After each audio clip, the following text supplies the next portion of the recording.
Olá, boa noite a você. Este é o Jornal da Record. STF dá prazo para a coligação de Lula explicar prestação de contas de campanha. E as últimas informações da seleção brasileira na Copa do Catar. O Jornal da Record já está no ar.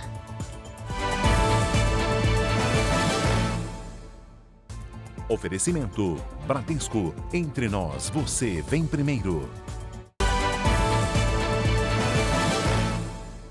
O Brasil venceu a Sérvia por 2-0 na estreia da Copa do Mundo. Neymar saiu machucado e vai ser reavaliado nesta sexta-feira. No quinto dia de Copa, tivemos ainda o jogaço entre Portugal e Gana. O Roberto Tomé atualiza as notícias da Copa do Catar para a gente. Cristiano Ronaldo brilhou na vitória de Portugal sobre Gana por 3-2. De pênalti, ele fez o primeiro gol do jogo e se tornou também o primeiro jogador a marcar gols em 5 Copas diferentes. Com um empate em 0-0 entre Uruguai e Coreia do Sul, Portugal passou a liderar o grupo H da Copa. Pelo grupo do Brasil, a Suíça derrotou Camarões por 1-0. O gol da vitória foi do atacante Embolô, naturalizado suíço, mas que nasceu justamente em Camarões. Na última partida do dia, o Brasil venceu a Sérvia. Os 2 gols brasileiros foram marcados por Richarlison. Neymar levou uma entrada e, segundo o médico do Brasil, sofreu uma entorse no tornozelo. Nesta sexta-feira, tem mais 4 jogos. A Inglaterra pode conseguir a classificação antecipada para as oitavas de final se vencer a seleção dos Estados Unidos. O país de Gales enfrenta o Irã. A Holanda encara o Equador e os donos da casa, o Catar, enfrentam o Senegal. De Doha, no Catar, Roberto Tomé.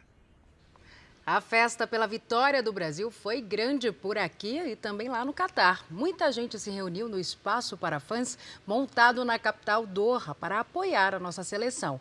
Inclusive a família de um dos nossos craques e também um casal formado por uma brasileira e por um sérvio.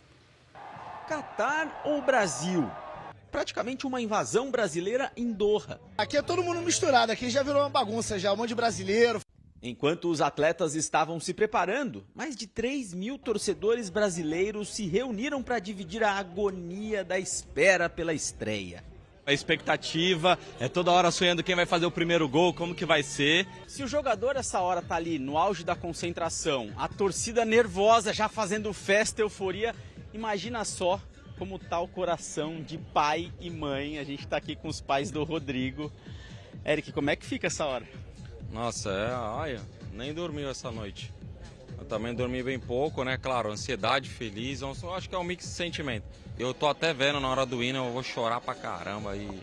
Eric e Denise são os pais. A pequenininha é a Ana Júlia, irmã mais nova do Rodrigo, atacante que joga no Real Madrid. A primeira entrevista da vida dele foi aos 11 anos para a Record TV, quando ele começou nas categorias de base do Santos. Já na época, sonhava com momentos como esse. Com 5 anos de idade, ele virou para o pai dele e falou: pai, um dia eu vou ser o melhor do mundo. Ele realizou o sonho do Real Madrid, agora está numa Copa do Mundo e o próximo é o melhor do mundo. Porque ele tá trabalhando muito para isso e vai conseguir. A família e amigos do Rodrigo se juntaram aos torcedores comuns na hora do aquecimento, antes de ir para o estádio. Mas apesar do mar verde e amarelo, achamos alguns infiltrados. Sérvios que vieram acompanhar de perto o jeito brasileiro de torcer pelo futebol. O Igor nasceu em Belgrado, capital da Sérvia, e veio para a Copa por amor. Não necessariamente a seleção dele, mas a Caterine. Um sérvio e uma brasileira juntos há 6 anos. E hoje separados por uma partida de Copa do Mundo. A gente fica assim brincando na competição, mas no final a gente mais fica se importando com o sentimento do outro, né? Ninguém quer ficar triste. Durante os preparativos, ele se rendeu à festa brasileira. E foi longe, noite adentro, depois da vitória do Brasil sobre a Sérvia na estreia. Aqui em São Paulo, muita gente correu para casa ou para locais onde o jogo da seleção foi exibido para não perder nada. Congestionamento no acesso ao metrô. O motivo? Todo mundo tá indo para assistir o jogo já. Vai assistir aonde?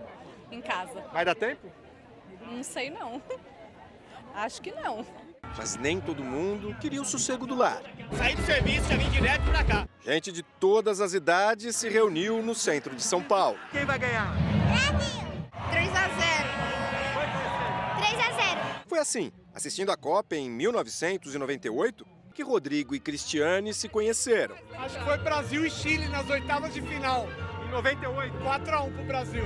O Brasil perdeu naquele ano, mas o casal ganhou uma família, que agora torce junto. É muito legal, momento único. Aqui, ninguém pensa em placar magro. 3-0. 3-0. Palpite de hoje, 4-0 Brasil. Qualquer ataque brasileiro é motivo de quase comemoração. O grito de gol ainda não saiu, mas o 0-0 do primeiro tempo não diminuiu a empolgação e nem as expectativas para os próximos 45 minutos. 2-0 dá pra fazer ainda. E deu mesmo. Para um e depois mais um gol. O Brasil volta a estrear numa Copa do Mundo com vitória.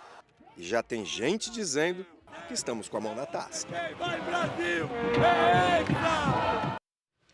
Daqui a pouco a gente volta a falar da seleção brasileira na Copa. José Eduardo Cabral, filho do ex-governador do Rio de Janeiro, Sérgio Cabral, já está em um presídio do estado. O empresário é suspeito de atuar como operador financeiro de uma organização criminosa ligada à venda ilegal de cigarros. O Leonardo Aque acompanha esse caso e tem os detalhes para a gente. Oi, Léo, boa noite para você. Oi, Salsi, boa noite para você, boa noite a todos. Olha, o filho do ex-governador foi levado para o presídio Frederico Marques, em Benfica, aqui na zona norte do Rio. José Eduardo Cabral vai aguardar pela audiência de custódia, que deve acontecer nesta sexta-feira, para saber se permanece preso ou não. O empresário se entregou na tarde dessa quinta-feira na sede da Superintendência da Polícia Federal. Ele era procurado pela Justiça suspeito de fazer parte de um esquema de venda ilegal de cigarros contrabandeados. Segundo as investigações, o grupo vendia produtos de outros países para comunidades dominadas pelo tráfico de drogas e também pela milícia daqui do Rio, sem nota fiscal ou com documentos falsos. 13 pessoas já foram presas. A polícia mantém as buscas a outros 14 foragidos. Salsi. Obrigada pelos detalhes, Léo. Um grande incêndio destruiu um centro de folclore na ilha de Marajó, no Pará. O fogo começou durante o Jogo do Brasil pela Copa e destruiu totalmente o Centro Folclórico Lagostão. O local era feito de bambu e palha, material altamente inflamável e que foi consumido rapidamente. A polícia investiga a suspeita de que o incêndio tenha sido causado por fogos de artifício lançados no intervalo da partida. Segundo a prefeitura, ninguém se feriu. A pobreza extrema vai afetar 82 milhões de pessoas na América Latina este ano. O número será 12 milhões superior ao registrado em 2019.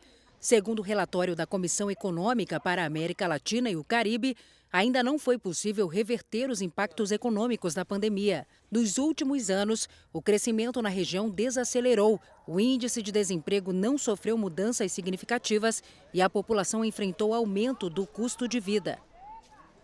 Na Indonésia, equipes de resgate lutam contra o tempo para encontrar sobreviventes do terremoto que matou 271 pessoas no início da semana. O enviado especial Eric Klein foi a um dos pontos mais afetados da ilha mais populosa do país. A viagem da capital Jakarta até Cianjur, epicentro do terremoto, pode levar até 5 horas, num percurso de pouco mais de 100 quilômetros. As ruas estreitas e a chuva dificultam o acesso aos pontos mais críticos, onde moram 170 mil pessoas. O cenário é de devastação. Boa parte da cidade virou entulho. As áreas mais afetadas foram vilarejos simples, carentes, com as estruturas das casas mais precárias. A gente observa que até bambu foi usado nesta construção. Aqui era um quarto e o teto acabou desabando em cima da cama. Os moradores disseram que a pessoa que estava aqui se salvou, mas 11 pessoas que moravam neste local acabaram morrendo. Quando o terremoto chegou, eu me senti confuso e fiquei pensando se era um sonho. Nunca tinha vivido isso, disse esse aposentado. Segundo as autoridades, mais de 2.000 pessoas ficaram feridas e 13 mil estão desabrigadas. O trabalho é muito difícil porque precisamos cavar sem saber a posição exata das vítimas. Para ajudar, contamos com cães farejadores, afirmou o chefe da operação. Agora você vai ver imagens de câmeras de segurança que flagraram um momento dramático desse terremoto que atingiu a Indonésia na última segunda-feira.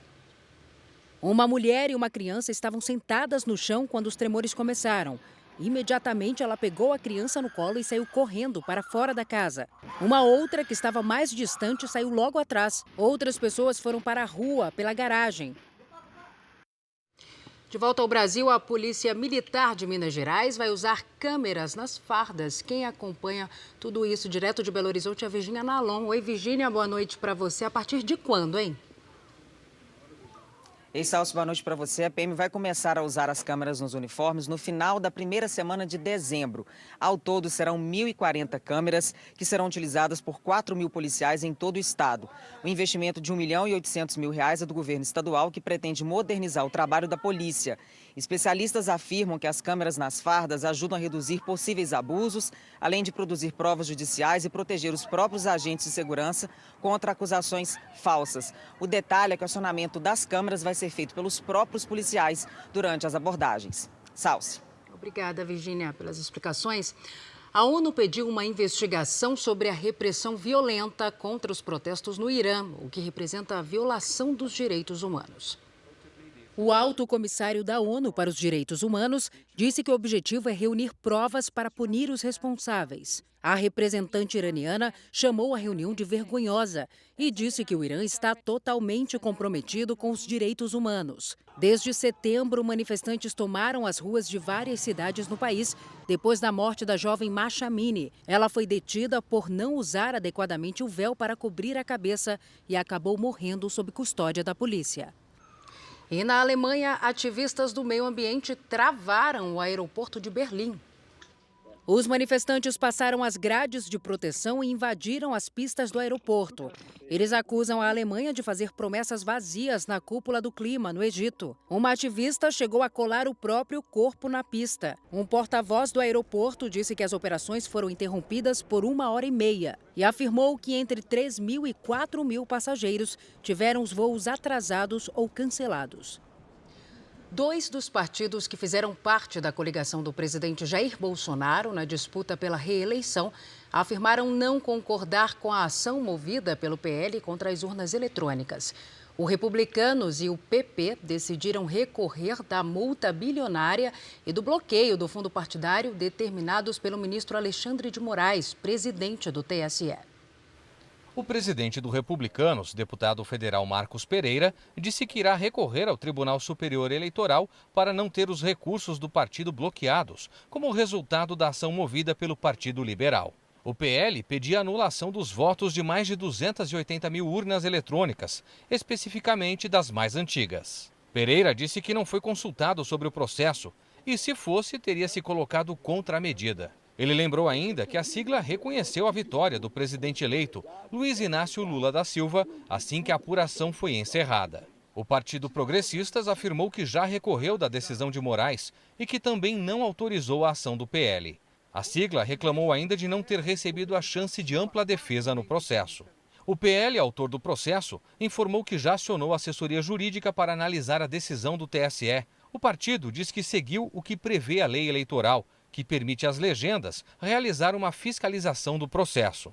O presidente do TSE, Alexandre de Moraes, multou a coligação de Bolsonaro em quase 23 milhões de reais e também bloqueou os fundos partidários das 3 legendas até o pagamento da multa. Por determinação de Moraes, o presidente do PL, Valdemar Costa Neto, foi incluído no inquérito das milícias digitais, que investiga ações antidemocráticas no Supremo Tribunal Federal.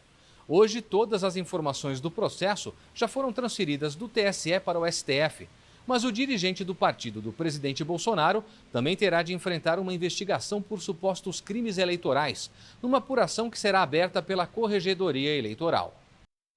O ministro Ricardo Lewandowski, do Tribunal Superior Eleitoral, deu prazo de 3 dias para que a coligação de Lula explique supostas irregularidades na prestação de contas da campanha.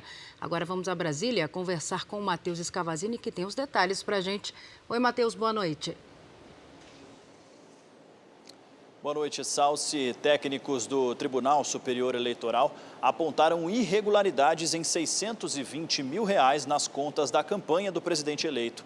As falhas envolvem despesas bancadas com o fundo eleitoral e gastos com propaganda e impulsionamento considerados irregulares. R$196 mil são em despesas sem comprovação.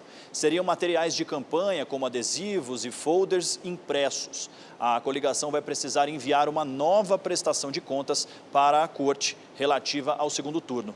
No primeiro turno, o tribunal já havia apontado observações sobre o dinheiro arrecadado, incluindo os mais de R$650 mil doados pelo empresário que deu carona no avião para Lula participar da COP27 no Egito. A chapa de Lula e Alckmin informou que vai prestar os esclarecimentos no prazo estipulado pelo ministro Lewandowski. Salsi. Obrigada, Matheus. Agora a gente fala de economia. O governo eleito já admite que a PEC do estouro tem a validade de 2 anos. É uma forma que a equipe de transição encontrou para tentar o apoio do Congresso. A proposta dribla o teto de gastos para pagar um benefício social de R$600. Na hora do jogo do Brasil, a equipe da transição, inclusive o vice-presidente eleito, Geraldo Alckmin, deu uma pausa nos trabalhos para assistir a partida em um auditório. Mais cedo, integrantes da área econômica se encontraram com o ministro Paulo Guedes. Nelson Barbosa e Guilherme Melo disseram que a partir de agora vão colher informações do Ministério para elaborar um diagnóstico da área. Uma ótima reunião, o ministro passou as suas observações, impressões, o que ele está achando do cenário e colocou a equipe dele à disposição para nos ajudar na transição, para que a gente possa agora encaminhar as reuniões técnicas, né, com Tesouro Nacional, Receita Federal, PGFN, para ver os riscos jurídicos e principalmente começar a fazer essa parte mais operacional da transição. Já o grupo de trabalho que cuida da área de Minas e Energia está de olho no preço dos combustíveis e estuda uma maneira para segurar a alta quando o petróleo aumentar de valor. Uma das propostas é criar um fundo abastecido com os dividendos da Petrobras. A ideia já havia sido apresentada no Senado no primeiro semestre, mas não avançou. Neste fim de semana, o senador eleito Wellington Dias, um dos responsáveis da equipe pelo orçamento do ano que vem, vai levar a Lula propostas de textos para a PEC do estouro. O objetivo é viabilizar o pagamento de um Bolsa Família de R$600. O presidente eleito quer que a proposta valha por, no mínimo, 2 anos. O autor do texto, o senador Marcelo Castro, afirmou hoje que até terça-feira vai apresentar a proposta e espera que a PEC esteja aprovada até o dia 10. E o IPCA 15, indicador do IBGE, conhecido como a prévia da inflação, subiu pouco mais de 0,5% no mês de novembro. A alta foi puxada principalmente pelo preço dos alimentos. A salada na casa da dona Hilda tem cada vez menos tomate. Coloco menos. Se eu levava 1 quilo, eu levo meio quilo. Nem o estado de Goiás, sendo o maior produtor de tomate do Brasil, tem feito muita diferença. Por aqui, o produto é vendido em média a R$ 8,00 o quilo. Em todo o Brasil, a alta média no preço do tomate foi de quase 18% só em novembro. Outros alimentos também estão mais caros. A cebola, mais de 13%. E a batata, quase 9%. Tá tudo mais caro, mais difícil. Cada dia está mais difícil. O segmento alimentos e bebidas puxou a alta na prévia da inflação no mês de novembro, calculada pelo IBGE. O índice chegou a 0,53%, segundo mês seguido de alta. A inflação acumulada no ano é de mais de 5%. Também tiveram alta os grupos de saúde, influenciados pelo aumento no preço dos produtos de higiene pessoal e de transportes, por causa dos combustíveis que voltaram a subir. Esse mês de novembro, a gente teve um grau de espalhamento, da inflação um pouco maior do que no mês de outubro, ou seja, a inflação está atingindo um número maior de bens e serviços que são consultados pelo IPCA 15. Na China, funcionários de uma fábrica de celulares e forças de segurança entraram em confronto pelo 2º dia seguido. Os manifestantes atiraram objetos e usaram grades de metal contra as forças de segurança. No dia anterior, eles haviam sido reprimidos com violência. Os funcionários reclamam que não recebem corretamente o salário e por terem sido colocados em abrigos precários para evitar a transmissão de Covid. A Foxconn Technology, que produz os celulares da Apple, reconheceu que houve erro técnico em relação ao pagamento e pediu desculpas aos trabalhadores. Uma operação coordenada pela Interpol contra crimes cibernéticos prendeu quase 1.000 suspeitos. De acordo com a rede internacional de polícia, os criminosos aplicaram golpes, roubaram identidades e fizeram investimentos fraudulentos pela internet. Nas operações, mais de 690 milhões de reais foram interceptados em vários países entre junho e novembro deste ano. A Interpol suspeita que, em um dos casos, 2 coreanos detidos na Grécia e na Itália aplicaram golpes de mais de 150 milhões de reais em 2.000 pessoas. Em 2 ocorrências, um policial militar morreu e um caminhoneiro foi baleado. Eles entraram por engano em comunidades dominadas por traficantes, isso no Rio de Janeiro. As vítimas seguiram o trajeto sugerido por aplicativos de trânsito. O caminhão vinha de Minas Gerais e transportava uma mudança. Na delegacia, o ajudante do caminhoneiro contou que eles seguiam a orientação do GPS quando foram abordados por traficantes. Com medo, o motorista acelerou e os criminosos atiraram. William Lúcio Lourenço, de 48 anos, foi internado em estado gravíssimo. O crime aconteceu na tarde desta quarta-feira, na Vila Aliança, na zona oeste do Rio. Menos de 1 hora depois, outro motorista também foi baleado em uma comunidade da mesma região. Dessa vez, um policial militar de 52 anos. Ele também buscou uma rota alternativa em um aplicativo para escapar do trânsito provocado por um acidente e virou alvo dos criminosos.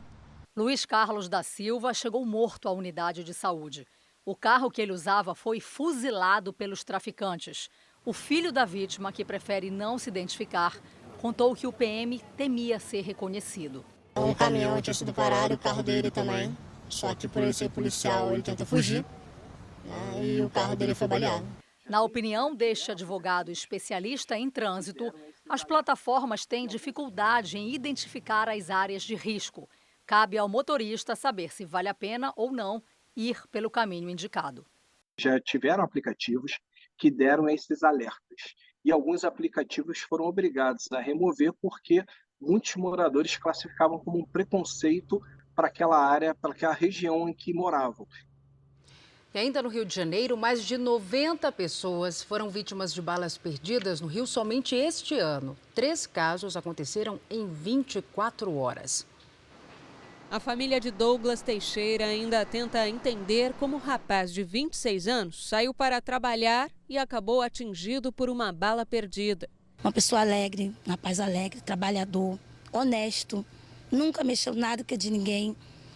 Sabe, um pai de família maravilhoso, um filho, um sobrinho, eu não tenho o que dizer dele. O motorista de caminhão descarregava materiais de construção para a obra de um cliente em Japeri, na Baixada Fluminense, quando se viu em meio a uma operação policial. PMs perseguiam suspeitos de roubo quando o tiroteio começou. Douglas foi baleado no peito e não resistiu. A gente não sabe se foi a polícia ou se foi os bandidos. Em Duque de Caxias, também na Baixada Fluminense, a vítima foi Marcelo Gangreiro, de 51 anos. O pedreiro estava a caminho do trabalho no ônibus quando um tiroteio entre criminosos e polícia começou. Ele morreu depois de ser atingido por vários disparos. Em outro caso, aqui na capital, uma mulher foi atingida dentro da própria casa durante uma operação policial. Ela foi socorrida e não há informações sobre o estado de saúde. Segundo um levantamento feito pelo Instituto Fogo Cruzado, mais de 90 pessoas foram vítimas de balas perdidas na cidade do Rio e na região metropolitana desde que o ano começou. 24 morreram. A Polícia Militar afirmou em nota que durante a operação em Japeri, os PMs foram recebidos a tiros por criminosos e revidaram. Que 3 suspeitos foram presos, um deles ferido. E que próximo ao local, Douglas foi encontrado já sem vida. A Polícia Civil disse que investiga os casos mencionados na reportagem. Natal e Ano Novo a gente não vai ter, né? Agora só ficam as lembranças, as fotos. A gente fica lembrando. Agora voltamos a falar da Copa do Mundo. Mesmo antes do jogo, a torcida brasileira que foi ao Catar esbanjava confiança na vitória.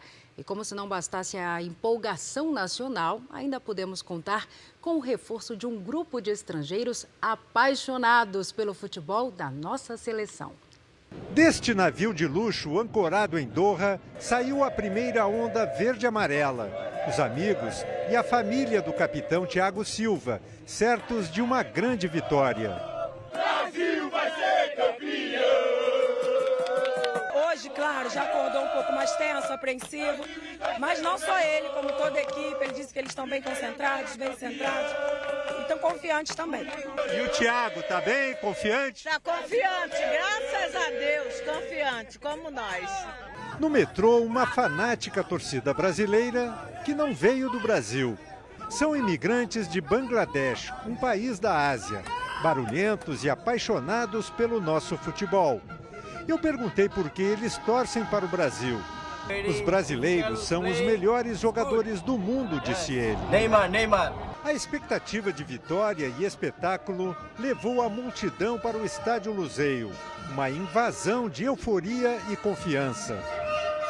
Hoje é 3-0 pro Brasil, 2 gols de Neymar e vamos que vamos. Vamos ser campeão. Vem, Hexa! 2-0 Brasil, um do Neymar e um do Vini Júnior. Esquece.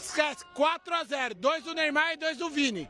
A torcida sofreu até o segundo tempo, quando Richarlison tirou a seleção do sufoco com 2 gols.